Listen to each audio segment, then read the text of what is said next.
Hello and welcome to the Property Podcast. I'm Rob B with Rob D, and this week we are back talking listener deals. It's part 2, and this week we've got a real mixed bag. I go home, we see some land, and we see a 10% ROI in Leeds.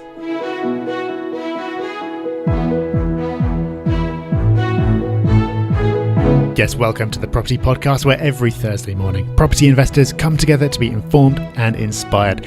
Episodes like this is what it's really all about, getting down and doing some deals, buying some properties, seeing what's out there. We're going to be giving our take on 3 specific deals today and pulling out of that some lessons that you can use for any deal that you look at in the future. And after that, make sure you stick around all the way to the end for Hub Extra, because we have got a tool that's completely free and it's going to give you property investing superpowers.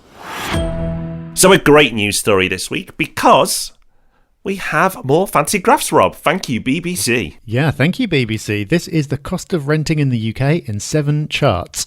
And as the title suggests, there's lots of pretty charts to look in there that tell you about renting across the UK. Most of it is pretty much stating the obvious, which is it's expensive to live in London and less expensive to live elsewhere, and it's cheaper to live with others than it is on your own. But there are some interesting points to pick up in here. And one of them is some data showing that, not surprisingly, it's cheaper to share a flat than it is to live on your own. So according to their data, on average, a 1-bed flat would cost you £600, but sharing a 2-bed would cost you £325 each. But the magnitude of the numbers is interesting. And okay, that's great for renters, but Rob, there's an interesting point in there for investors as well, which is what we're going to focus on. Yeah, there's a couple of points really to take from this. When you look at the average rent in England, a 1-bed is £600 and a 2-bed is £650. So the BBC points out that if you rent a 1-bed by yourself, you're going to pay £600. But if you share a 2-bed, you would split it and pay only £325 each. So you could then conclude that actually, if you go for a 2-bed apartment, it's easier for people to share and rent, and therefore great opportunities ahead. But that's not quite the full story here, because you can take something else away from it, which I think is just as interesting. It's the difference in rental value between 1 and 2 beds.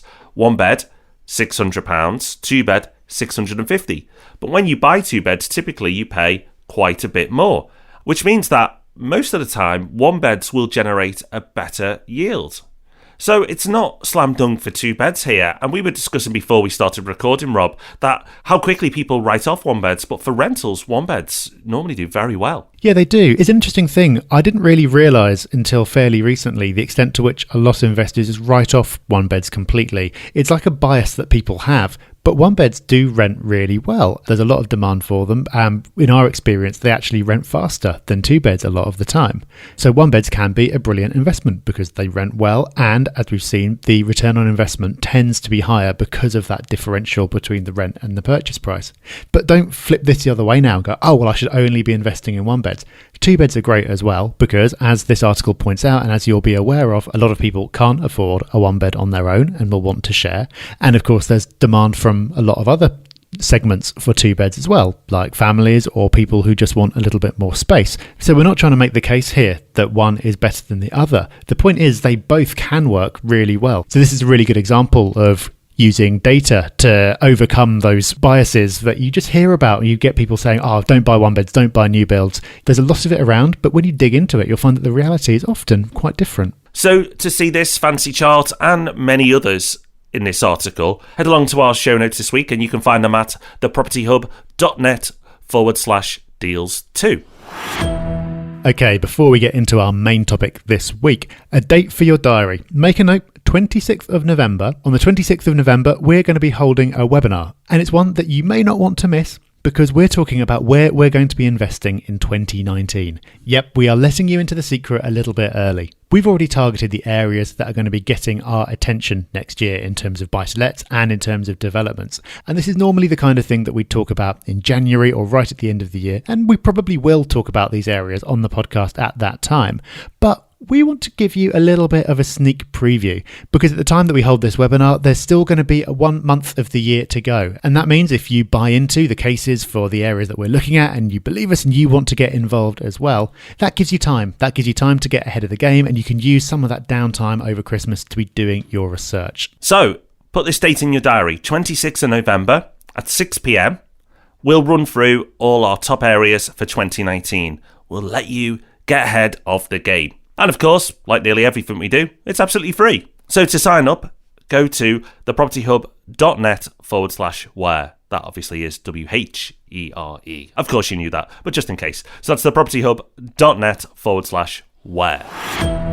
All right, it's that time again. It's listener deals. We love doing listener deals, and we know from your feedback that you enjoy these episodes as well. We last had a listener deals episode about a month ago. We asked you to send in your deals, and wow, did you send in your deals? There are so many of them that we've just had to do a second episode as well, so we can get through a few more. So if you haven't heard that previous episode or any of our previous listener deals episodes, like the ones we did last year, let me explain how this works.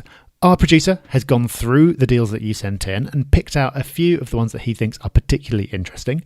We only glanced at these in passing while loading up the links. Other than that, we are going to be going through completely live and giving our feedback on these deals. We've got 3 of them today, all very different, all with pros and cons. So we're going to go through each of them and then decide which is our favourite at the end. So Rob, let's kick this off. Our first deal comes in from Neil, and it's in a town that you are extremely familiar with, which is Liverpool. This is a property in L12. He's already had this purchase agreed for £76,000. Neil thinks that this would rent for £550 a month. Neil says that he's concerned about the work involved to bring the property up to a rentable condition, and he's querying as well the potential for capital growth in this area. So Rob, I think we should throw this one over to you as you're the local expert to kick us off. Well, let's start with the basics. Let's look at what you need to do to get it in condition that it's going to be attractive to tenants. And there's a reasonable amount of work as you look at the property from the outside. It's not going to win any awards. It's not the type of property that you dreamed of growing up in as a young child. However, it's fairly solid. It looks like a typical 90s new build property. And while it may not win any awards, it's also not going to scare you away from the roadside either. It's perfectly fine. It's when you get inside that things start to become a bit interesting. You look at the lounge and there's an interesting choice of carpet. They were obviously feeling very brave, whoever picked that carpet at the time, or very drunk. But it's not the type of carpet you'd want to be keeping, nor the fireplace. And in fact, actually, there's not much in the whole property you would keep. You'd want new flooring, you'd want to do all the walls, you need a new kitchen, bathroom, it needs a full refurb. Now we can't get into the inner workings of this property, so structurally we're just going to have to assume that it's okay. But if we just look at it then from a pure refurb, getting the property up to scratch, garden, etc., possibly new windows, you might be in for 10, 15 possibly, because it is a small 2-bed. So you spend that money, and then yes, I agree with your assessment of rent, you can get about $550. So that means that you're all in at 76, let's say another 14 on top, that's 90k, plus purchasing costs, you might be coming out of this one around 95. Now, a $550 rent against a £95,000 outlay is okay.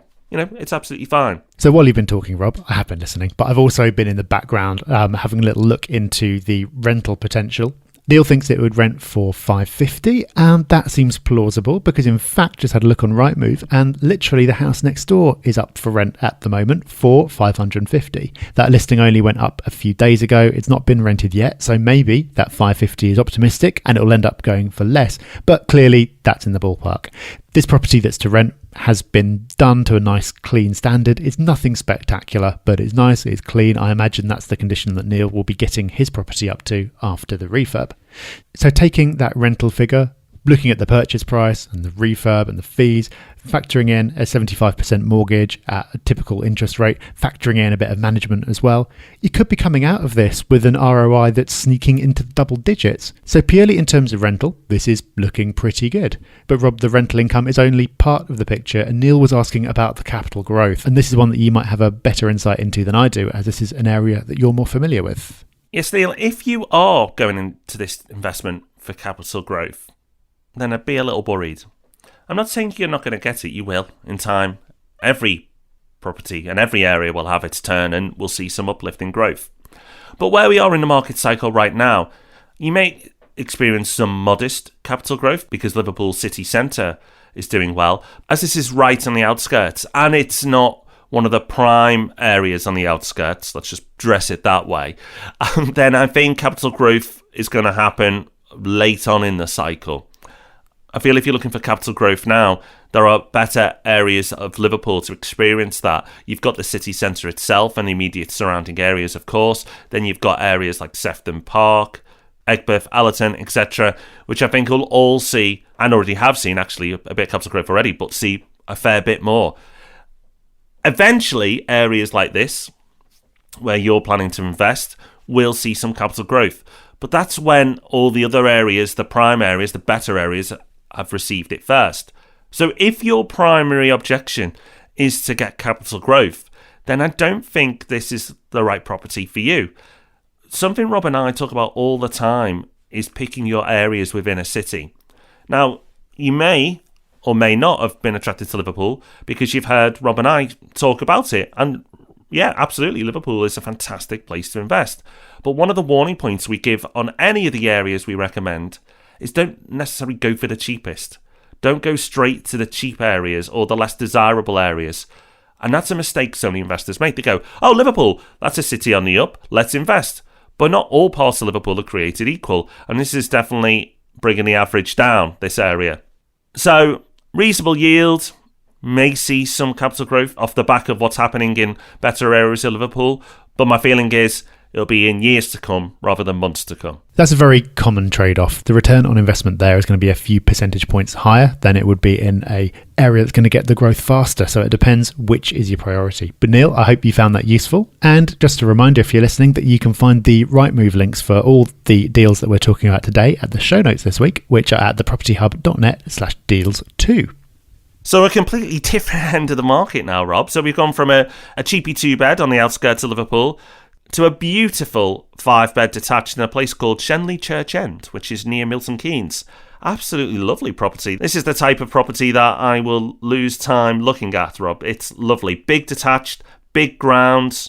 It's in lovely condition already. You could move straight in.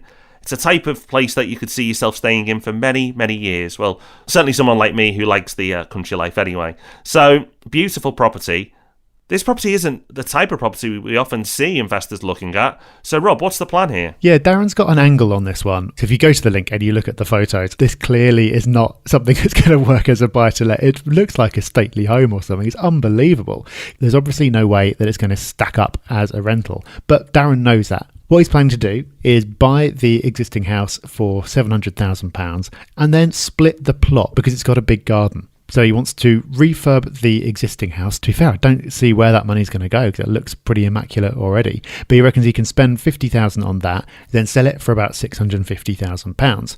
So he's going to spend £750, sell it for £650, which sounds like he's making a loss. But he's still got that extra plot that he'd split off. So for £100,000, he's got himself a plot of land. He says it's 0.2 acres. And in this particular area, plots like that are very rare. And he says that on that plot, you could build another 5-bedroom house that could be worth up to £800,000. So he could either build that himself and then sell it, or he could presumably sell that plot on, having got planning permission, and make his profit there instead. Darren's closing words, Rob, are, is this viable or crazy? What do you think? A bit of both. Let's dig in and see. So if he's going to build a 5-bed house, I would say that's going to cost a minimum in the southeast of 500k, but easily could go higher depending on the spec used. So if you're spending 600k, which is absolutely feasible, when you roll in all costs, you have to be very confident in your 800k selling price, because the amount of money left in the deal is starting to reduce. That's the numbers side.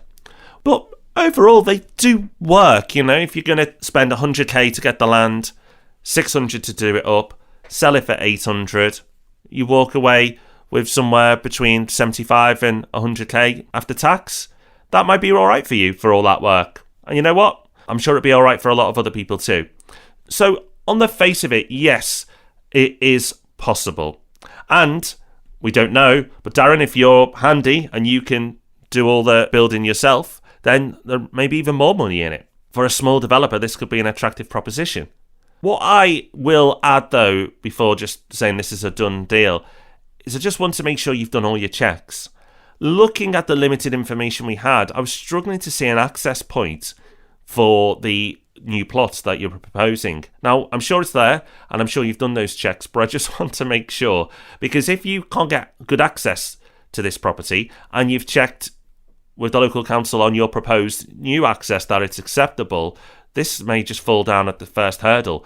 If you can't get to the plot, then you can't really do much, and the plot isn't going to be worth much. So just check that out. Also, check with the local planning authorities to see if they're going to be receptive to this. You can do some initial inquiries. You may already know from your research, but again, we haven't got that information, so I just want to make sure you do those checks.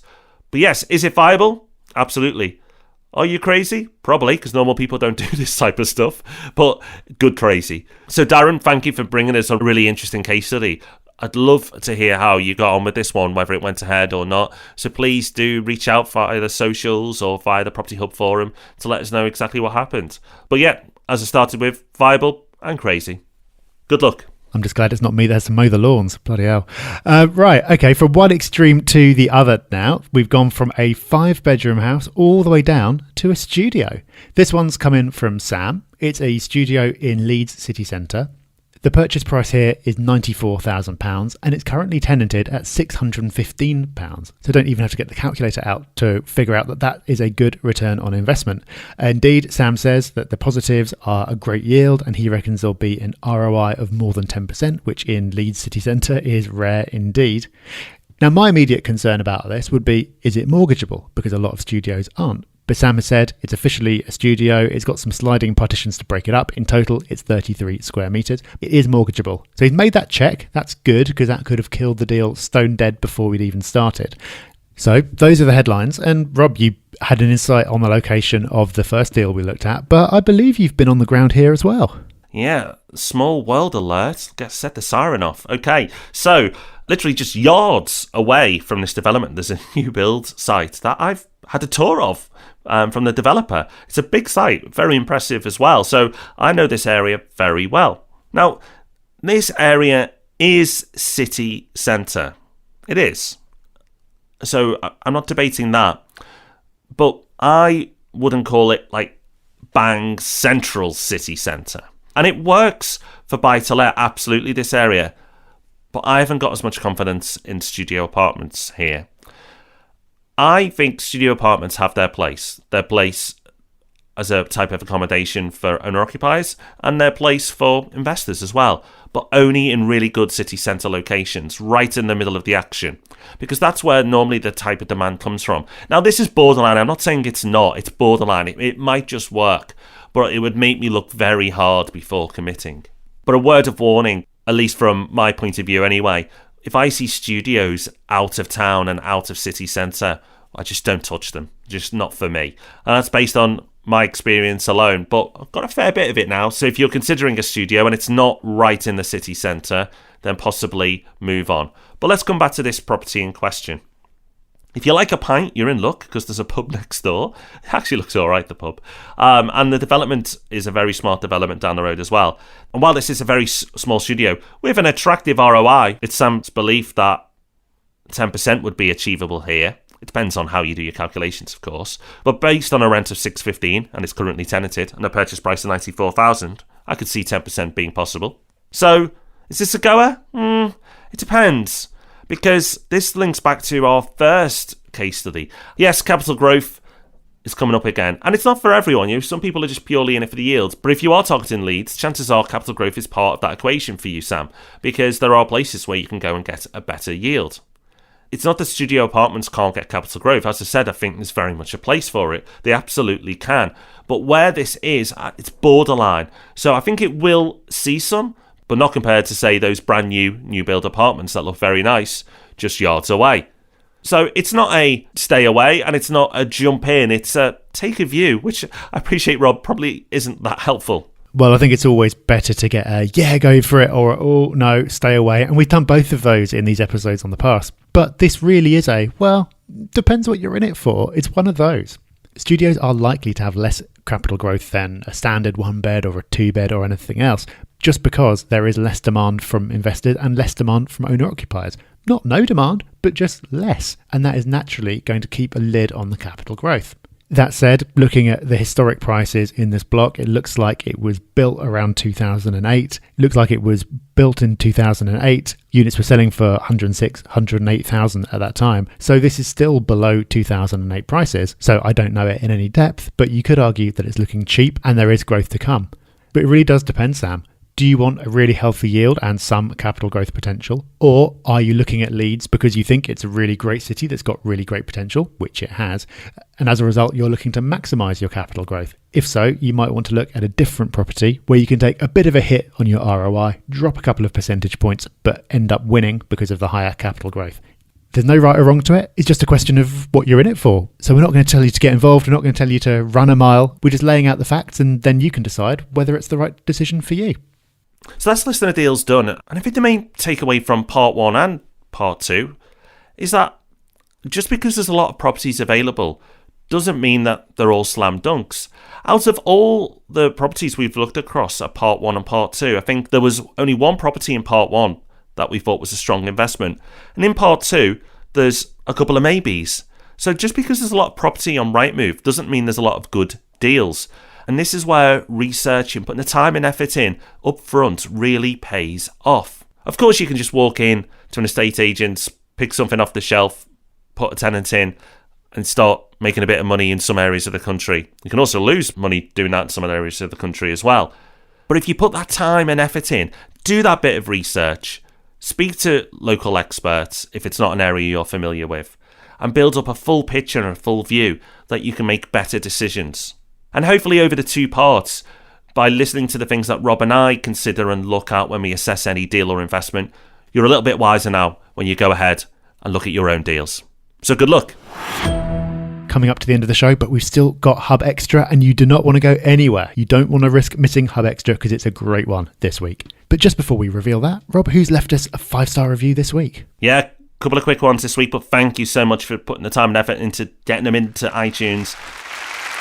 First up is Goldpie. Goldpie says, "This podcast is so rich in resources. It's extraordinary that it's free. You'll learn so much from Rob and Rob, who offer a rare combination of expertise, humility, and integrity. Plus, they're very likeable. Cheers, Mum." No, sorry, that's Goldpie. And second up is Derry OS, who says, "Absolutely brilliant content, very well presented. After devouring every episode, I'm finally in a position to get back in the game after a very bad experience in 07-08. I've just agreed on 2 buy-to-lets and I got them both BMV and the yield is excellent. Keep up the good work, Derry." Well, you keep up the good work. Well done for getting back in the game even after having a difficult experience. I think that shows real character. So congratulations. Okay, so it's time for Hub Extra. Hub Extra is where we give you just a little bit more. A resource, an inspiring quote, or a tip directly from ourselves. This week's resource is a perfect match for this episode, Rob, and one that I've not installed yet, but I am doing so now. Yep, you must. Property geeks rejoice. This was a great moment when I discovered this resource. So if you are a long-time listener to the show, you might have heard us in the past talking about something called Property B, which is a browser extension for Firefox that gives you extra information when you go on Rightmove about a property's history. It'll tell you when it was first listed, it'll tell you when there's been a price cut and things like that. Unfortunately, over the last year or so, Property B hasn't been developed anymore, and as newer versions of the browser have come out, it's basically broken and doesn't really work anymore. So that was a really valuable tool that had gone away. Luckily, I found a replacement. This one is an extension for Chrome called Property Log, and it's so good to have this insight back again. It's like I've recovered my superpowers, because you just install this browser extension, you go onto Rightmove, and it gives you that price history for every property. So, for example, for the first deal that we looked at, I can see that it was first listed back in April of this year. We're currently in November recording this, and it had a price cut from 88,000 down to 85,000 a couple of months later. So armed with that knowledge, I know that that property's been sticking a bit, they're dropping the price, so clearly they're keen to sell, and I could go in and make a cheeky offer. That's something that I might not otherwise have been able to do. So just by installing this, it's completely free. It gives you such valuable information that you can use when assessing deals like we have been today, and that you can use when going in and negotiating as well. So the URL to install it is really long and complicated, and I'm not going to attempt to read it out. So instead, go to the show notes and you'll find the link there. Along with everything else from today, you'll find that at thepropertyhub.net/deals2. Yeah, absolutely love that. I've already installed it. I've refreshed my browsers, and yeah, I'm getting that same information. It's so easy to set up, Absolutely no-brainer for all property investors. And you know what else is a no-brainer? Your Hub Extra email. Yeah, look out for it. Every single Friday, we follow up this resource and give you even more directly into your email inbox every single week. We aim to make it one of the most valuable emails you'll receive every week. So check out Hub Extra to get it if you don't already. Don't worry, it's absolutely free. You just have to be a member of the Property Hub forum. So go along to propertyhub.net and sign up. Okay, that is us done for another week. Thank you for joining us, and thank you to the 3 brave souls who sent in their deals for critique this week. Really hope you enjoyed this episode. Let us know what you thought about it, and let us know what you'd like us to cover in future. You can find us on Facebook, Twitter and Instagram as Property Hub UK. And to find out what we've got going on away from the podcast and what businesses we've got running in the background and how they might be able to help you, join our next Discovery webinar. You can sign up for that at thepropertyhub.net/discover. We'll see you back here again on Tuesday for Ask Rob and Rob. Until then, have a great week. Bye-bye. Bye-bye.